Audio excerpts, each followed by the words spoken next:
Assalamualaikum warahmatullahi wabarakatuh. Saudara-saudari yang saya hormati, pada kesempatan kali ini Bapak akan memberikan sedikit tambahan materi. Namun sebelumnya Bapak ingatkan kembali, silahkan dibaca makalah yang dibagikan oleh teman-temannya, kemudian juga presentasi dari temannya di-download, kemudian mohon untuk didiskusikan dan dibaca berbagai referensi lain yang berkaitan dengan materi kita hari ini, yaitu membatasi dan merumuskan masalah. Saudara-saudari semua, ini ada dua hal sebenarnya. Pertama ada membatasi, dan yang kedua merumuskan. Kita dudukkan satu persatu. Pertama yaitu membatasi. Ya. Bahasa membatasi atau batasan masalah, perlu Bapak tekankan, batasan masalah itu ada dalam penelitian yang berparadigma kuantitatif. Dalam penelitian berparadigma kuantitatif. Artinya apa? Penelitian berparadigma kualitatif itu tidak menggunakan istilah batasan masalah. Karena penelitian kualitatif itu tidak bisa dibatasi permasalahan di lapangan. Karena dia tidak menguji teori. Tetapi kalau penelitian berparadigma kuantitatif, masalah itu tidak akan berkembang di lapangan. Ya, dan kita itu adalah menguji teori. Teorinya sudah fix dari awal. Sehingga kita bisa membatasi. Kemudian makna hakikat atau hakikat dari membatasi itu adalah mengerucutkan ataupun memperkecil skop yang akan kita teliti. Itu membatasi namanya. Kalau dia memperbesar, itu bukan membatasi. Jadi membatasi itu memperkecil skop atau ruang lingkup yang akan diteliti. Bapak ilustrasikan terlebih dahulu sebelum kepada contoh di dalam bidang pendidikan. Contohnya adalah masalahnya itu adalah kelapa atau pohon kelapa. Kelapa itu terdiri dari ada buah, ada batang, ada akar, ada pucuk, ada daun, ada pelepah. Itu kelapa. Ketika kita ingin membatasi penelitian, kita tentu mengidentifikasi sebelumnya. Jadi batasan ini juga munculnya dari identifikasi. Yang bermasalah itu dari kelapa itu apa? Apakah buahnya yang bermasalah? Apakah daunnya bermasalah? Pucuknya bermasalah? Batangnya kah? Atau akarnya yang bermasalah? Judul kita sudah jelas kelapa. Itu luas, kelapa itu luas. Lalu kita ingin membatasi. Kelapa itu bagian mana yang akan kita teliti? Apakah bagian buah yang akan kita teliti? Apakah bagian batang yang akan kita teliti? Apakah bagian akar atau pelepah? Itu sangat tergantung kepada situasi dan kondisinya. Ketika yang bermasalah itu lebih juga dari satu, katakanlah begini. Akarnya bermasalah. Buahnya juga bermasalah kecil-kecil. Lalu pucuk kelapa itu juga bermasalah. Tidak bagus. Berarti ada 3 masalah. Ada pucuk, ada buah, ada akar. Sementara batang tidak bermasalah. Pelepahnya tidak bermasalah. Daunnya tidak, tapi pucuknya bermasalah. Jadi kalau begitu kondisinya, yang akan kita batasi itu, yang akan kita teliti itu, haruslah yang bermasalah. Masalahnya di mana? Kalau tadi masalahnya itu di buah, di pucuk, di akar, maka yang diteliti itu harus itu. Tidak boleh yang diteliti batang, pelepahnya, daun. Kalau itu tidak masalah, berarti tidak kita teliti. Di antara yang tiga tadi, pucuk, buah, dan akar dari kelapa bermasalah, kita membatasi. Apanya yang dibatasi? Kalau judul tadi kan kelapa, dibatasi ternyata buah saja. Ketika kita membatasi buah saja, itu namanya sudah memperkecil ruang lingkup penelitian kita yang tadinya kelapa, lalu yang diteliti buahnya saja. Itu namanya memperkecil. Nah, yang kedua, Bapak ilustrasikan lagi ibarat rumah. Rumah itu adalah judul. Lalu dalam judul lebih luas, katakanlah rumah. Di rumah tersebut ada kamar. Kalau Bapak bertanya mana yang luas? Kamar ketimbang rumah. Pasti saudara akan katakan yang luas itu rumah. Rumah itu adalah judul penelitian kita nanti. Sementara kamar adalah batasan masalah kita. Nah, berarti batasan itu harus berada di dalam judul kita itu. Atau kamar itu harus berada di dalam rumah. Lebih kecil. Jadi ibarat rumah, judul, maka batasannya kamar. Itu memperkecil namanya. Lalu kamar mana yang dibatasi? Rumah itu kan banyak kamar. Ada kamar makannya, ruang makannya, ada kamar tidurnya, ada ruang tamunya, ada dapurnya. Yang bermasalah itu yang mana? Kalau yang bermasalah dapur sama ruang tamu, maka yang diteliti tentu antara dua ini. Kemudian ketika kita pandang ini cukup luas, maka kita batasi pada yang bermasalah, yang signifikan bermasalah. Yang harus segera untuk kita selesaikan. Kayaknya ruang tamu deh duluan. Berarti kita batasi penelitian itu pada ruang tamu. Dapur, mungkin orang lain nanti akan meneliti. Nah, gitu.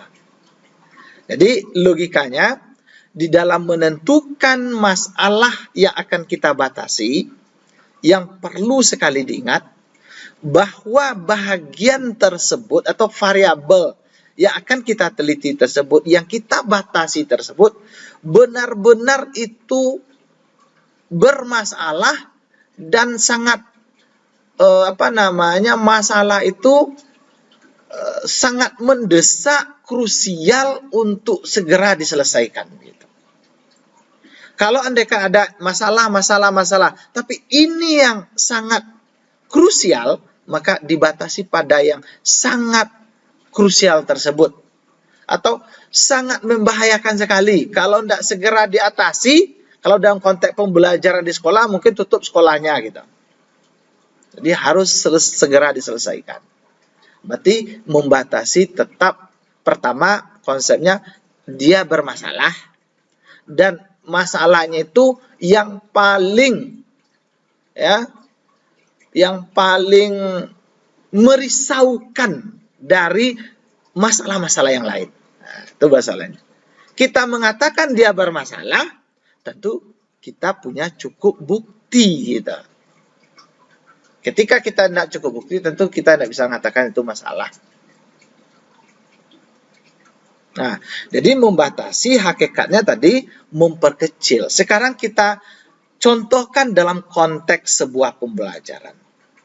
Judul kita buat umpamanya, keterampilan guru PAI di dalam melaksanakan pembelajaran. Ya, keterampilan guru PAI dalam pembelajaran di Sanawiyah X. Berarti keterampilan guru dalam pembelajaran PAI di Sanawiyah X. Pertama di situ ada variabelnya keterampilan guru. Keterampilan guru tersebut itu tidak satu. Ada keterampilan membuka, menutup pembelajaran, ada keterampilan menjelaskan materi, ada keterampilan di dalam bertanya, ada keterampilan di dalam memberikan penguatan, ada keterampilan di dalam mengelola kelas, ada keterampilan di dalam membimbing diskusi, ada keterampilan memberikan penguatan reinforcement. Jadi banyak keterampilan itu.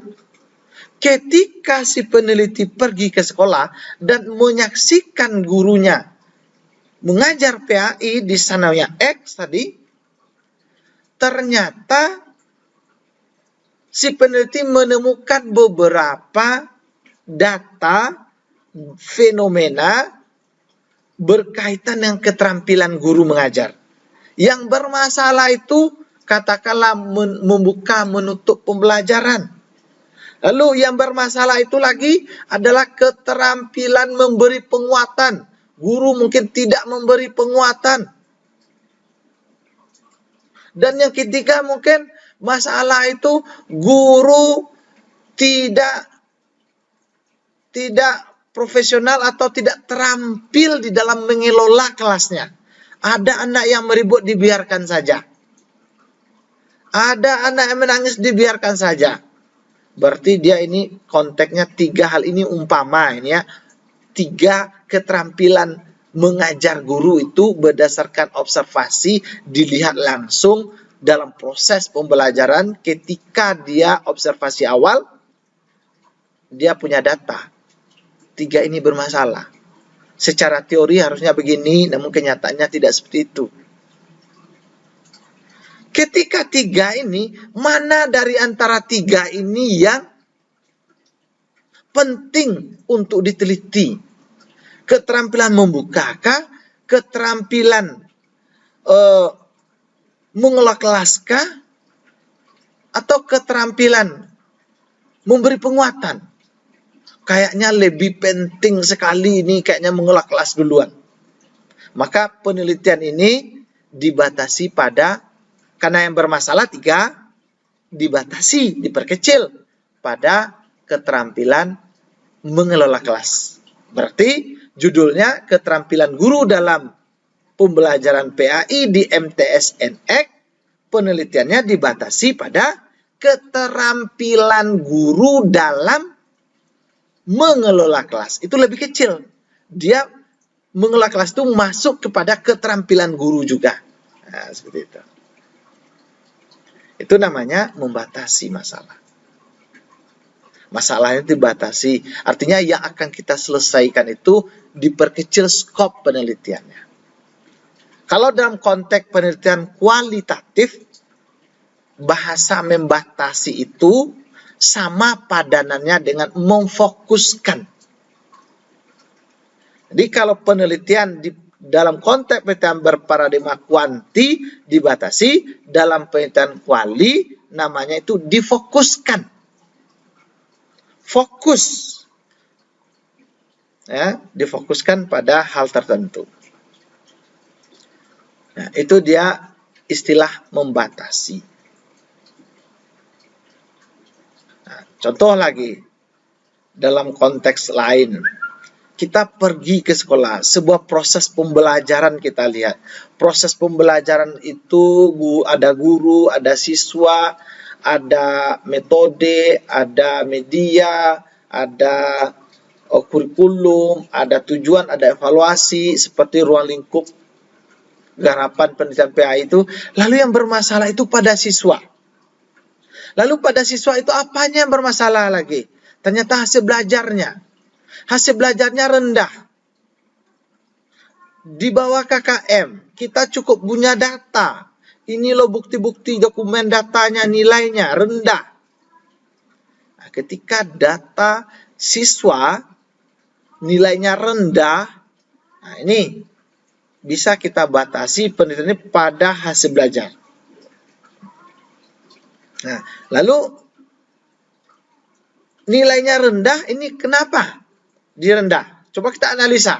Nah, ini kan ada identifikasi kemarin. Rendahnya nilai itu kenapa? Oh, bisa jadi karena siswanya tidak begitu perhatian waktu pembelajaran, atau gurunya tidak begitu terampil di dalam mengajar, atau media pembelajarannya yang tidak tersedia memadai, atau metode gurunya yang kurang tepat. Kan seperti itu. Lalu penelitian ini nanti bisa jadi kita batasi kepada hasil belajar yang rendah yang dipengaruhi oleh penggunaan metode pembelajaran. Nah, gitu. Jadi dibatasi pada hasil belajar yang dipengaruhi oleh metode pembelajaran. Itu konteksnya membatasi. Lalu membatasi dalam pembelajaran itu lagi, katakanlah dalam penelitian eksperimen itu tadi, kita harus menyebutkan, ya, biasanya kalau disebutkan sekolah sebelumnya ada kelas berapa. Itu sudah membatasi itu. Bidang studi apa, kelas berapa, pokok bahasan apa. Itu lebih spesifik jadinya. Kenapa perlu dibatasi kelasnya? Karena di sekolah itu kalau kita meneliti umpamanya hasil belajar siswa. Hasil belajar siswa itu mulai ada kalau di SD itu ada kelas 1 sampai kelas 6. Kalau di sanawiyah itu ada kelas 7, 8, 9. 3 kelas. Hasil belajar kan banyak sekali itu. Maka dibatasi hasil belajar kelas 7 atau hasil belajar PAI kelas 7. Hasil belajar PAI kelas 7 itu juga ada 2 semester. Kemudian ada sekian topik bahasan atau pokok bahasan.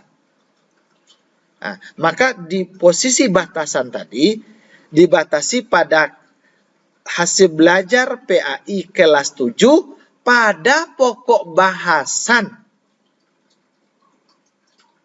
bla bla bla. Nah, jadi itu namanya menspesifikkan. Namanya itu membatasi. Nah, kalau tidak dibatasi, nah seperti tadi, kelasnya bisa jadi kelas 7, kelas 8, kelas 9. Kalau tidak dibatasi pokok bahasannya, bisa jadi untuk 1 tahun, 1 angkatan itu, satu tingkatan itu, banyak sekali topik bahasannya. Dan itu tidak mungkin kita teliti semua. Lalu kenapa kita membatasi? Itu pertanyaannya. Jarang dalam sebuah penelitian itu si peneliti tidak membatasi masalah yang dia teliti atau yang dia garap. Gitu. Kenapa? Karena masalah itu bisa jadi cakupannya sangat luas.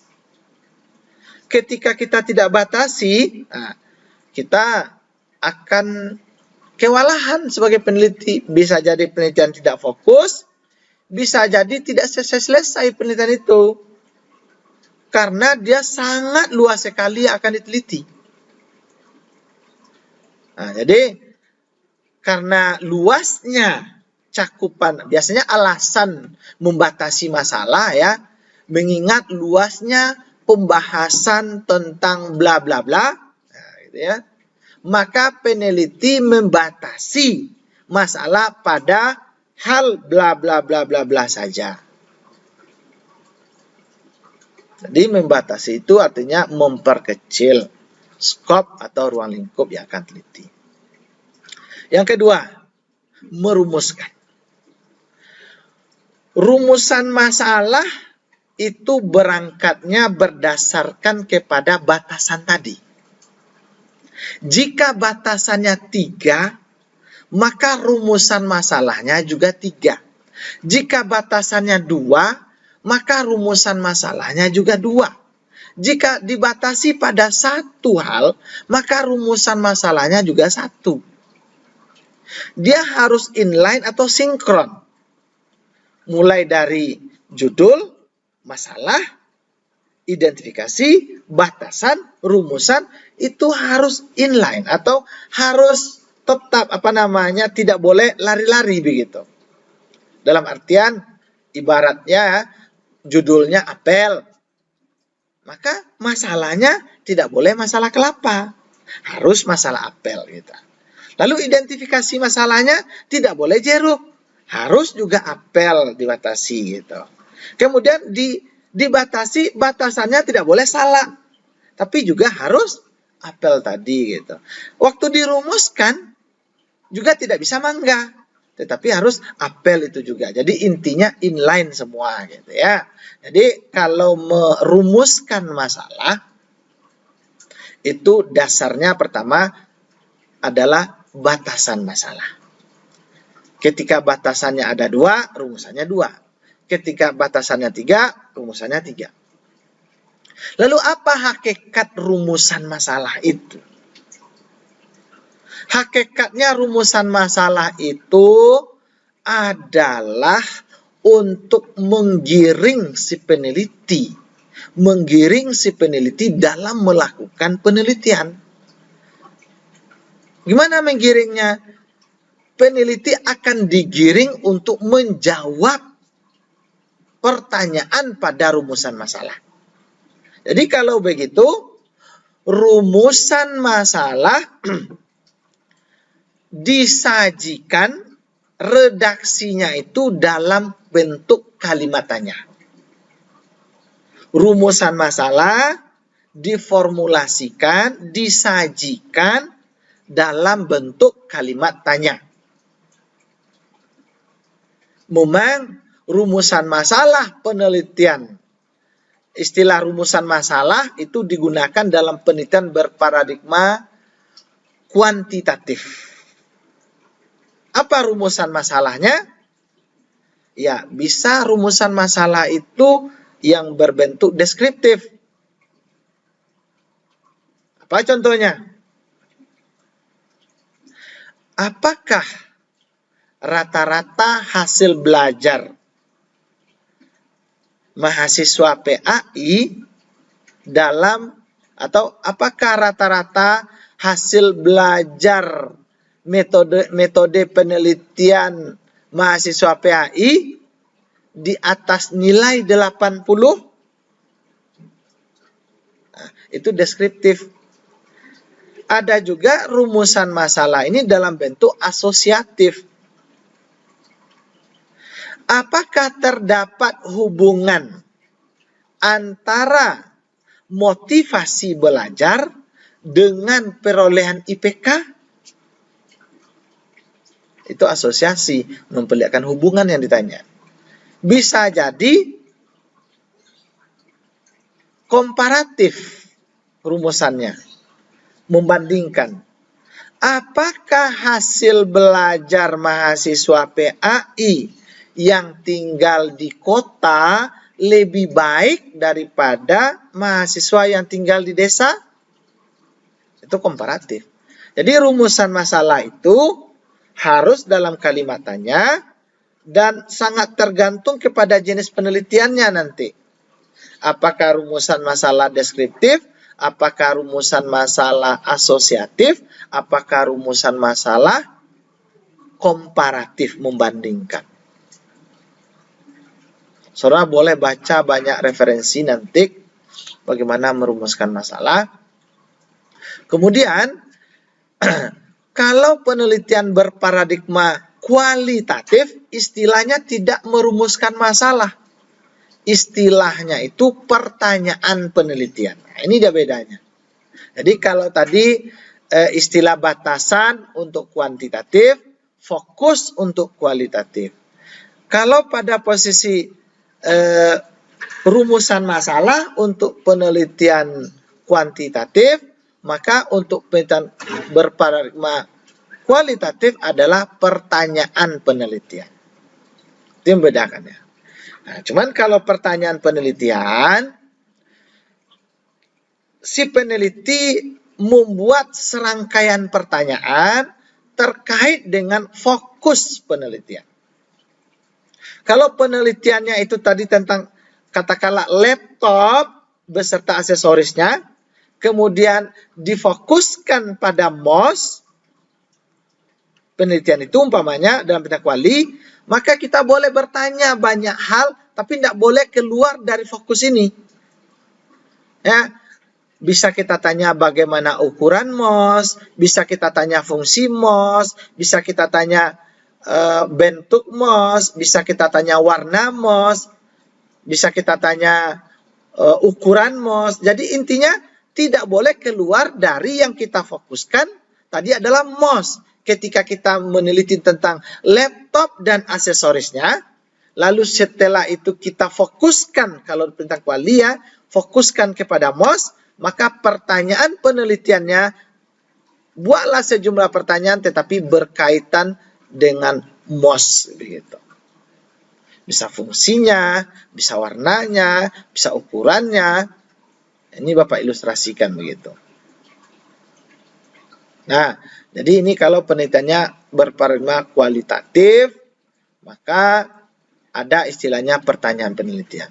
Kalau penelitiannya kuantitatif, angka-angka, penelitian pakai angka-angka, maka rumusan masalahnya itu ya, bisa deskriptif, bisa asosiatif, bisa komparatif.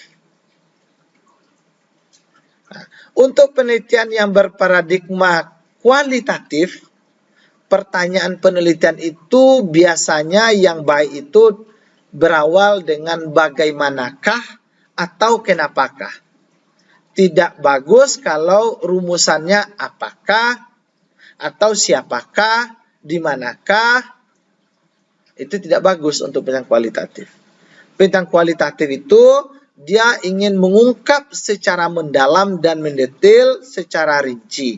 Sehingga pertanyaan yang tepat untuk pertanyaan penelitian itu adalah bagaimanakah keterampilan guru di dalam mengelola kelas? Itu boleh. Jangan siapa yang mengelola kelas? Itu jawaban sederhana. Guru kita. Tapi kalau bagaimanakah? Kalau ditanya bagaimanakah, maka jawabannya adalah cara. Dan itu harus diurai. Kalau ditanya kenapakah, maka jawabannya itu adalah alasan. Dan itu harus diurai. Makanya untuk yang kuali, pertanyaan penelitiannya bagaimanakah atau kenapakah. Dua itu saja yang lebih tepat. Sementara untuk penelitian kuanti, bisa jadi apakah. Apakah terdapat hubungan? Apakah terdapat perbedaan? Apakah hasil belajar mahasiswa dalam mata kuliah statistik di atas rata-rata 80? Nah, itu untuk kuanti bisa apakah? Ya, dan bisa juga untuk kuanti itu kalau penelitiannya survei riset nanti itu bagaimana juga. Pamannya bagaimanakah persepsi masyarakat terhadap vaksin Sinovac? Nah, itu persepsi. Bisa walaupun berupa angka-angka, kuanti paradigmanya, tapi bisa pakai bagaimana juga. Bagaimanakah persepsi siswa tentang keterampilan guru dalam menjelaskan materi? Juga bagaimana persepsi? Bisa jadi nanti sekian persen, sekian orang memiliki persepsi keterampilan guru menjelaskan itu sangat baik. Sekian persen, sekian orang mengatakan keterampilan guru dalam menjelaskan itu baik saja. Lalu bisa jadi sekian orang, sekian persen mengatakan keterampilan guru dalam menjelaskan itu kurang baik ataupun tidak baik. Nah, jadi intinya merumuskan masalah itu dalam kalimat tanya dan harus berdasarkan kepada batasan masalah. Tujuannya menggiring si peneliti untuk melakukan penelitian guna mencari jawaban pertanyaan ini. Jawaban rumusan masalah kita itu nanti jawabannya ada di kesimpulan. Di kesimpulan. Jadi membuat kesimpulan nanti sederhana saja. Baca rumusan masalah, baca kesimpulannya. Cocok enggak? Kalau belum terjawab rumusan masalah ataupun pertanyaan penelitian dalam penelitian, berarti itu penelitiannya belum selesai.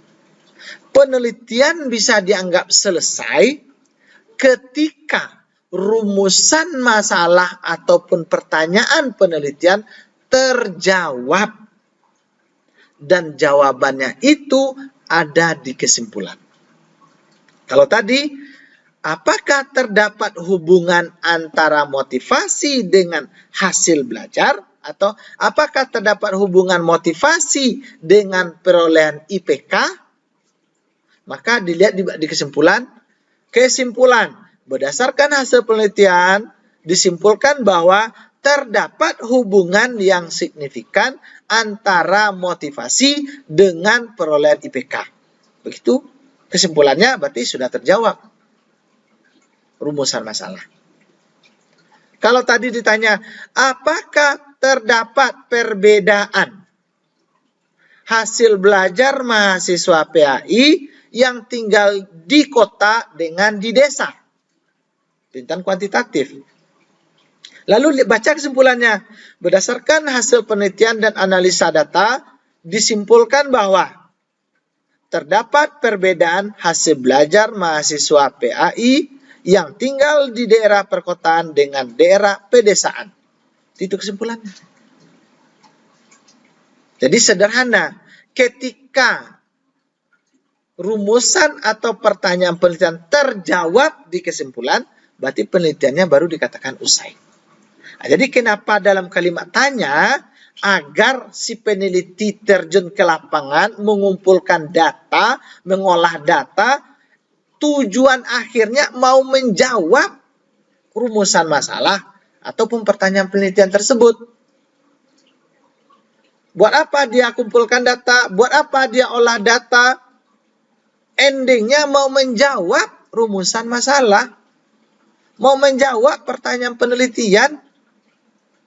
Dan jawaban dari rumusan masalah pertanyaan penelitian itu ada di kesimpulan. Jadi inline dia semua. Itu harus difahami ya. Baik, mungkin untuk kali ini cukup demikian Bapak berikan tambahan materi. Silakan saudara-saudari berdiskusi.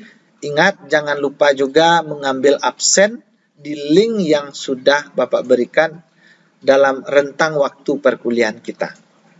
Itu saja, Bapak akhiri dengan baca hamdalah. Assalamualaikum warahmatullahi wabarakatuh.